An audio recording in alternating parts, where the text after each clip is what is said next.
دوستو، کیا آپ جانتے ہیں وہ ہستی جن کے راستے پر ایک بھی شیطان نہیں چلتا تھا، جن کے عدل کی مثالیں آج بھی دی جاتی ہیں؟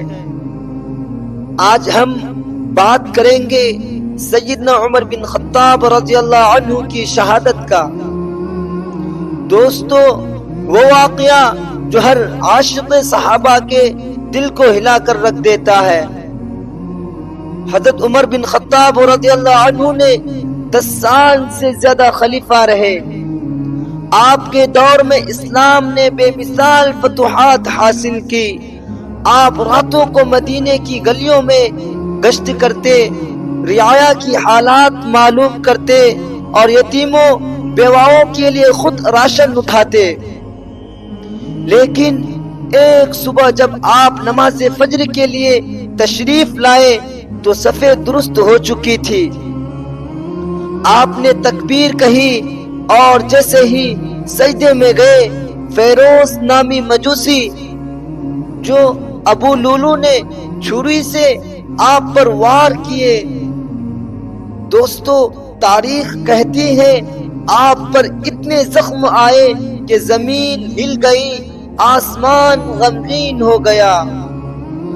آپ کو فوراً گھر لے جایا گیا، خون بہ رہا تھا۔ صحابہ آپ کے پاس جمع ہو گئے۔ عبداللہ بن عباس نے کہا، یا امیر المؤمنین، آپ نے اسلام کے لیے بہت کچھ کیا۔ دوستو، حضرت عمر رضی اللہ عنہ نے آنکھیں کھولے اور سب سے پہلا سوال کیا، کیا میری امت نے فجر کی نماز ادا کر لی؟ اللہ اکبر! کیسا عشق نماز ہے، کیسی فکر امت کی ہے۔ آخرکار آپ کی روح اپنے رب سے جا ملی اور آپ کو نبی کریم صلی اللہ علیہ وسلم حضرت ابو بکر رضی اللہ عنہ کے پہلو میں دفن کیا گیا۔ دوستو،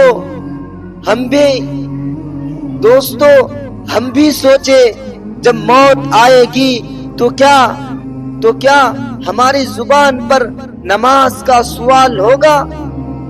کیا ہم امت کی فکر کریں گے؟ دوستو، اللہ سے دعا کرے کہ اللہ ہمیں حضرت عمر رضی اللہ عنہ جیسا دور، عدل اور دین سے محبت عطا فرمائے۔ آمین۔